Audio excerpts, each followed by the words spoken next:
MG Listeners, ajang triathlon yang mengetengahkan dari 3 cabang olahraga punya sejumlah tantangan, maka persiapan yang dilakukan tak kalah banyak.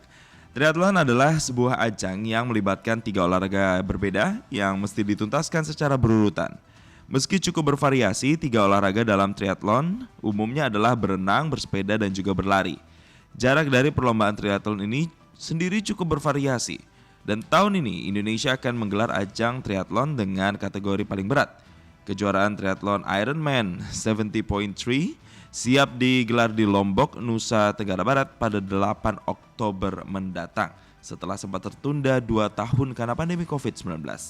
Untuk informasi lebih jelasnya kita akan bersama-sama berbincang dan menanyakan langsung bersama Hamka Handaru selaku Event Director Ironman 70.3 Lombok, dan juga sudah tersambung dengan Evelyn Jody, penggiat olahraga sepeda yang juga finisher Bentang Jawa Ultra Cycling Race 1.500 km. Kita langsung sapa keduanya. Selamat pagi Pak Hamka, selamat pagi Mbak Evelyn. Selamat pagi. Halo. Selamat pagi. Wah, kalau dari roman-roman suaranya kayaknya sudah cukup semangat ini menyambut triathlon di Lombok. Saya mungkin mau pertama ke Pak Hamka dulu. Kejuaraan triathlon Ironman ini 70.3 siap digelar di Lombok, Nusa Tenggara Barat. Setelah sempat tertunda nih ya Pak Hamka 2 tahun karena pandemi COVID-19, apa aja persiapan yang dilakukan oleh pihak penyelenggara dan juga bagaimana dengan calon peserta yang mengikuti nantinya? Oke, thank you Mas Jason dan para teman-teman MG Radio. Jadi kita persiapan sudah mulai final menjelang kegiatan tanggal 8 besok. Jadi untuk tahun ini yang tadi disampaikan bahwa kita sempat tertunda 2 kali, tapi mudah-mudahan insya Allah Ironman 70.3 Lombok ini menjadi home race pertama kita di Indonesia. Home race itu artinya ini penyelenggara Ironman yang benar-benar original asli dari Indonesia penyelenggaranya nih Mas Jason. Wow. Jadi untuk peserta, alhamdulillah kita ada 400, include dengan 127 dari luar negeri dari 23 negara. Jadi mudah-mudahan ini menjadi home race yang baik sehingga next kita pegang lisensi 3 tahun Mas Jason. Ini yang pertama, mudah-mudahan race-race berikutnya juga rame diikuti oleh teman-teman dari Indonesia dan dari luar. Baik, ada 23 negara tadi Pak Hamka sebutkan. Ini bisa dijelaskan secara garis besar negara-negara mana aja nih Pak Hamka yang mendominasi nantinya di ajang triathlon 70.3 ini? Yang paling banyak tetangga-tetangga ya. Jadi dari Singapura, dari Filipina, karena di 2 negara itu memang triathlon udah menjadi satu tren yang cukup oke ya. Dan memang triathlon ini tentunya butuh semuanya nih Mas Jason, butuh kematangan di kebugaran tubuh, juga kematangan di biaya. Kosnya juga lumayan nih ya, paham gak ya? Kira-kira gitu. Oke, tapi ini semoga bisa jadi sebuah ajang yang memacu semangat untuk mereka-mereka yang sudah sangat menantikan kehadiran dari Ironman 70.3 ini. Dan saya mau ke Mbak Evelyn deh. Mbak Evelyn, ini akan ada 23 negara berpartisipasi, saya yakin antusiasmenya akan tinggi juga sama seperti Mbak Evelyn. Kalau Mbak Evelyn sendiri apa Mbak yang mendorong Mbak Evelyn untuk ikut ajang Ironman 70.3 ini Mbak? Oke, jadi peran saya di sini, jadi kontribusi saya di sini nanti kebetulan saya dan ada 2 teman saya lagi, ada Om Iman dan juga Om Paul yang akan melakukan ke-event Ironman 70.3 Lombok ini. Jadi ke-event itu apa? Kami akan melakukan goes dari Jakarta menuju Lombok dengan tapi tidak full goes ya. Jadi menggunakan 3 moda transportasi yang berbeda. Jadi dari Jakarta ke Yogyakarta itu dengan sepeda. Kemudian dari Yogyakarta Surabaya dengan kereta. Dari Surabaya ke Lombok nanti dengan sepeda, kemudian nanti sampai Lombok kita kembali bersepeda sampai finish di sirkuit Mandalika. Gitu. Wow. Jadi di sini kami membawa misi untuk memasyarakatkan olahraga triathlon. Tadi sudah dibilang ya sama Pak Hamka, kalau memang olahraga triathlon ini sebenarnya belum begitu ke masyarakat karena ya itu tadi membutuhkan latihan khusus, kemudian biaya yang juga tidak sedikit. Tapi juga tidak tertutup kemungkinan para atlet-atlet triathlon baru ini memang sudah dari awal, dari benar-benar dari muda ya untuk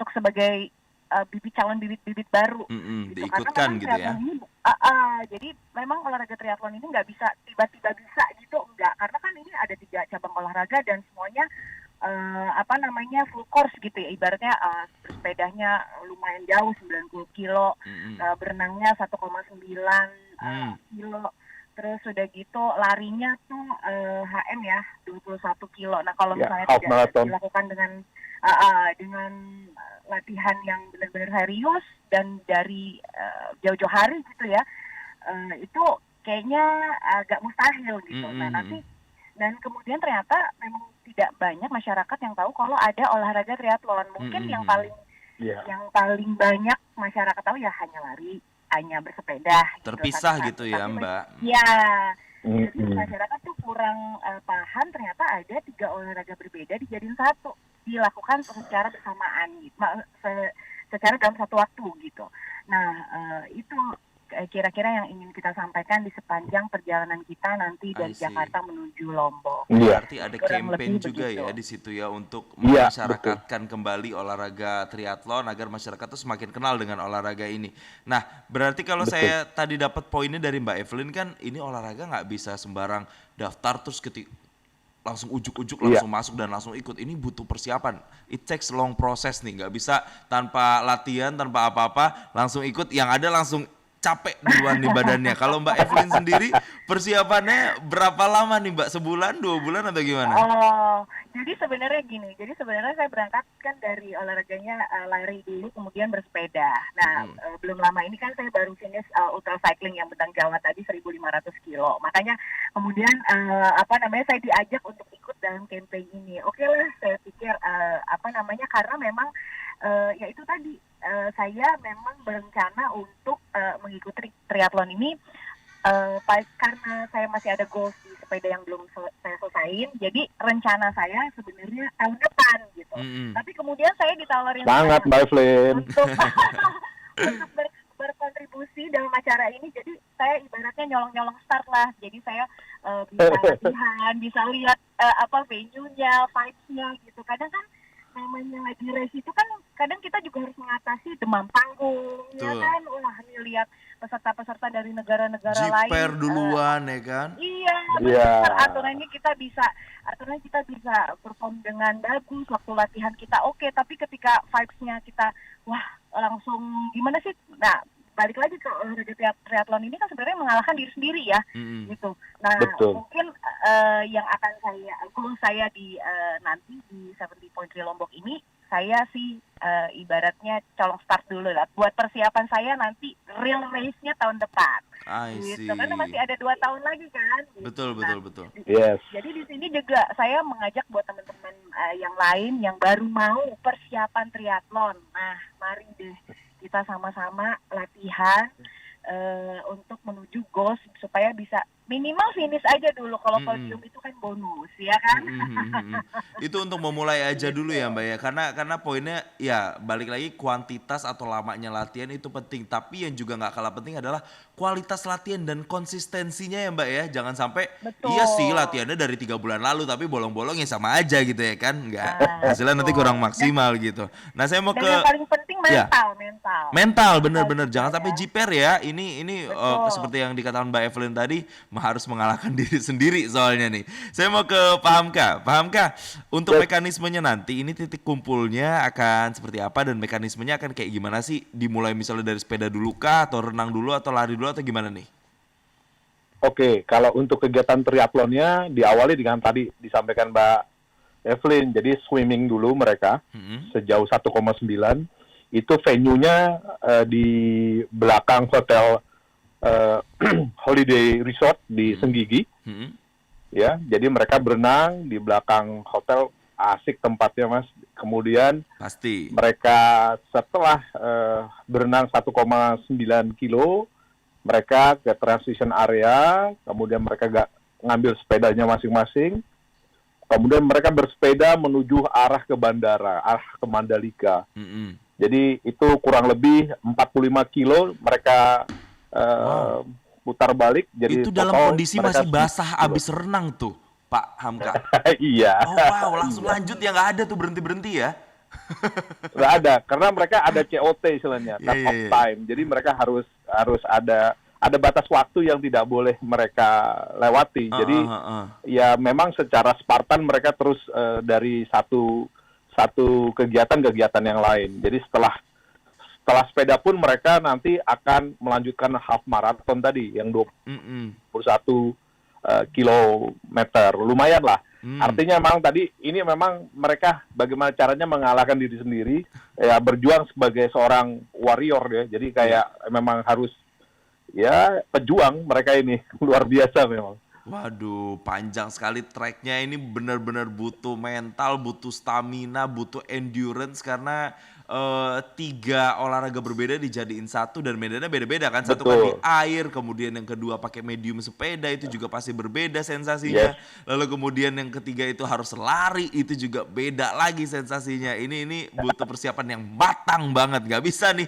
kayak model-model pengen cuman nebeng di sosial media terus ikutan kayak gini nih, nggak bisa nih yang mental-mental kayak gitu. Tapi gini, paham kah? Yang Jadi juga Mas menarik. Jason, sorry. Jadi Gimana? ini banyak teman-teman calon peserta yang sudah stay di Lombok, itu udah ada yang 2 atau 3 minggu mereka aklimasi ya. Jadi mereka, ya itu yang dibilang Mbak Evelyn bahwa kegiatan ini nggak bisa ujuk-ujuk instan, tapi mereka yang udah terlatih saja mereka harus Latihan, ada penyesuaian. ya? Jadi ada penyesuaian dengan cuacanya, kemudian medannya nanti bagaimana. Mereka betul-betul harus menguasai course yang akan mereka hadapi. Jadi itu juga menjadi satu sisi lainnya, menjadi di kota Lombok ini beruntung ya, karena akan menjadi tempat yang mana akan banyak orang hadir, akan banyak orang spend uang mereka di sana. Nah ini juga satu sisi lainnya, kita pengen kegiatan ini menjadi pestanya rakyat Lombok juga nih Mas Jason. Jadi nggak hanya cuma olahraganya saja, tapi juga ada impact lain yang bisa memberikan sesuatu yang positif lah, dampak-dampak di UMKM-nya, pariwisatanya, dan lain-lain. Ini yang mau aku elaborasi lebih lanjut tadi, paham Kak. Why it must be Lombok gitu? Apa yang kemudian spesial dan orang luar yang terutama yang nggak tahu Lombok sama sekali itu harus tahu Lombok tuh karena ada apanya sebenarnya? Oh, oke. Jadi Lombok ini sebenarnya opsi kedua. Jadi awalnya kita ada satu daerah lain yang kita offering.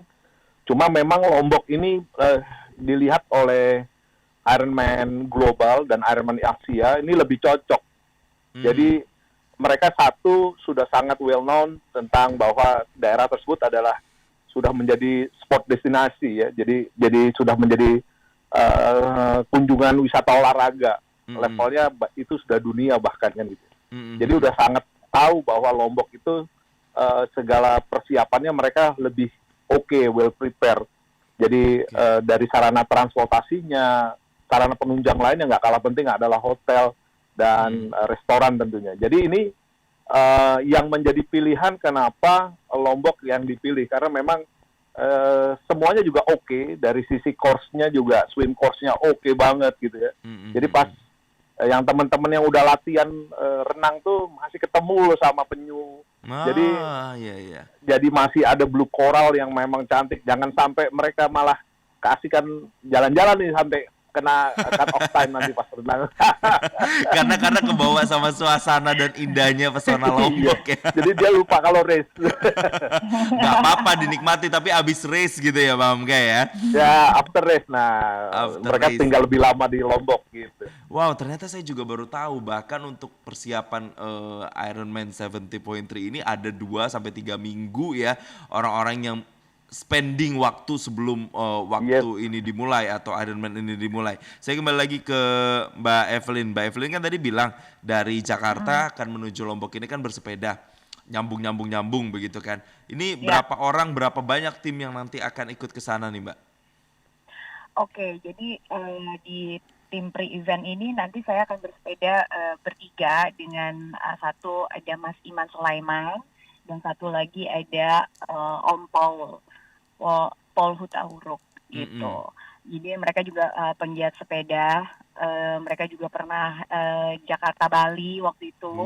Nah kebetulan mereka juga aktif di media, jadi nanti mereka yang akan bareng sama saya untuk koar-koar nih mengenai Ironman 70.3 Lombok gitu. Nanti kita akan, jadi setiap kota yang kita kita lewati itu nanti kita akan panggil semua teman-teman penggiat sepeda gitu, akan kita sounding nih bahwa ada event triathlon. Dan ini juga bukan hanya untuk para pesepeda juga, jadi nanti lebih ke pelajar-pelajar gitu ya, atau mungkin nanti ke sekolah yang kita lewatin, karena benar-benar kegiatan triathlon ini butuh bibit-bibit baru ya gitu. Jadi kan kebanyakan penggiat olahraga triathlon ini kan dari kalangan menengah atas dan kemudian yang sudah umur-umur 30-an gitu loh Mas. Gitu. Nah, dewasa muda ya. Bibit-bibit dewasa muda ya. Jadi harusnya bibit-bibit baru nih dari anak-anak SMA itu harus sudah mulai latihan dan kemudian sebisa mungkin untuk menjadi gaya hidup. Tapi sebenarnya olahraga triathlon ini tanpa kita sadari itu sudah kita lakukan sehari-hari gitu. Karena gitu misalnya ya, anak sekolah misalnya di dalam kurikulum belajar gitu, pasti kan di dalam pelajaran olahraganya kan ada berenang, ya kan, ada atletik, ada lari gitu kan, ada sementara olahraga sepeda kalau sekarang semenjak pandemi kemarin kan mulai lebih antusiasmenya meningkat gitu kan. Nah itu sebenarnya kegiatan yang biasa dilakukan gitu oleh masyarakat, hanya untuk penggabungannya, nah mereka belum paham. Nah di sini tugas kita untuk kita kasih informasi, nah siapa tahu nanti untuk yang tertarik kita bisa latihan sama-sama, mungkin nggak sama-sama secara fisik, tapi secara sosial media kan sekarang udah banyak ya, jadi kita bisa lihat teman-teman penggiat olahraga triathlon atau para triatlet gimana sih mereka olahraga, gimana sih mereka latihan. Nah itu bisa mereka pelajari dari situ. Karena konturnya negara kita juga cocok banget buat triathlon tuh, kan gitu. Jadi semua kena ya, semuanya dapat gitu yang paham kayak ya. Iya, betul. Harusnya kita negara kepulauan ini hebat di triathlon mesti. Betul. Apalagi anak-anak pulau ya. Harusnya terbiasa ya dengan kontur elemen seperti ini. Nah Mbak Evelyn, kan ini kan pre-event Mbak Evelyn itu ikutnya. Tapi nanti yang tanggal 8-nya yang memang eventnya nanti tetap ikut atau gimana? Kita lihat situasi dan kondisi. Saya sih pengennya ikut karena saya pengen nyobain ya. Gimana tuh feel-nya, vibes-nya di antara para triatlet ibaratnya pro ya. Gitu. Kalau saya kan masih amatir nih, jauh mungkin dari amatir. Masih benar-benar baru ya. Karena memang dari viral event nih tahun depan insya Allah. Oke. Gitu. Oke. Tapi sebenarnya gini Mas Jason, kalau kayak Mbak Evelyn nih, yang kuat di, misalnya beliau kuat di sepeda dan lari, ini bisa ikut relay. Jadi ada tim relay, bisa 2 atau 3 orang. Jadi bisa gantian, misalnya Mas Jason kuat di renang, kemudian saya di lari, Mbak Evelyn di sepeda.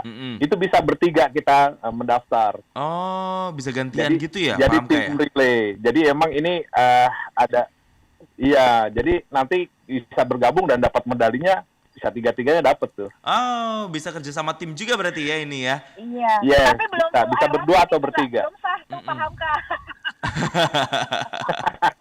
Kalau mau belum Ironman gitu, belum sah itu kalau pakai relay. Kalau udah satu, kalau benar-benar sendiri dilakuin semuanya gitu Mbak Evelyn ya? Benar, karena pertemanan sulit ya, pertemanan sulit. Jadi kalau relay belum sah karena belum full. Oke. Iya. Jadi Ironman. Ini bisa ya yang mungkin mendengarkan kita pagi ini yang masih pemula atau yang masih pengen coba-coba, bisa latihan dari sekarang untuk bisa nanti ikutan di tahun depan atau di kesempatan-kesempatan berikutnya supaya bisa jadi Ironman yang sesungguhnya kalau kata Mbak Evelyn tadi. Terakhir, tapi Pak. Kalau belum pede, jadi mulai dengan relay dulu. Betul. Dulu betul. Itu untuk ajang apa ya, bisa dibilang kayak pemanasan lah, warming up-nya ya sama-sama dulu lah ya. Warming Pak up. Hamka, Benar. ini nih kan akan diselenggarakan di Lombok, ada promosi pariwisata juga di sana, menghidupkan UMKM juga di sana, dan pastinya mensosialisasikan terkait dengan olahraga triathlon itu sendiri. Ada banyak misi sebenarnya, banyak visi misi yang ingin disasar untuk masyarakat, tidak hanya untuk Lombok tapi untuk juga masyarakat Ya. yang datang dari luar negeri, dari luar Indonesia. Nah, harapan atau ekspektasinya dari penyelenggaraan ini apa sebenarnya? Ya, jadi kita berharap dengan terselenggaranya event ini tentunya kita bisa recovery dari apa yang kemarin kita lalui, menjadi lebih strong, lebih kuat seperti apa yang kemarin jadi tagline-nya kita pada saat 17-an ya. Jadi kita harus recover lebih kuat secara cepat dan lebih adaptable terhadap apa yang ke depan kita nggak tahu ada apa lagi kan gitu ya. Dan kita berharap ini efeknya membuat masyarakat Indonesia jadi sport industri ini juga bukan hal yang main-main gitu ya. Ini harus kita pegang dan kita kelola dengan sangat baik karena memang ini menjadi sebuah kegiatan baru yang menurut saya ini secara value of money-nya juga besar, kemudian impact-nya terhadap lingkungan, terhadap masyarakat dan lain-lain juga cukup kuat. Jadi menurut saya ini adalah ajang yang baik untuk diadakan ya, tidak hanya di Lombok tapi juga di tempat-tempat lain, dan tidak hanya triathlon tapi juga olahraga-olahraga lain. Kita harus sudah lebih profesional dan lebih baik dalam memanage sebuah ajang-ajang kegiatan. Apalagi ajang tersebut adalah ajang internasional. Sport tourism berskala internasional dan diselenggarakan di Indonesia ini, semoga Indonesia juga punya tempat untuk dunia sport tourism di mata internasional. Terima kasih Pak Hamka, terima kasih Mbak Evelyn sudah bergabung bersama kami. Thank you, Mas Semoga yang Jason. mendengarkan yang sedang dalam persiapan untuk Ironman 70.3 ini bisa semakin terpacu lagi semangatnya dan semakin membara. Mereka yang juga sudah di Lombok ini juga nantinya bisa semakin maksimal nantinya untuk bisa menghadapi medan-medan yang ada. Terima kasih Pak Hamka dan juga Mbak Thank you, Evelyn. MJ Sehat Radio. selalu dan Thank you, Mas sukses Sam. untuk Terima Ironman kasih. 70.3-nya di Terima Lombok kasih, nanti. Sampai jumpa. Sampai jumpa. Thank you, sampai jumpa, see you.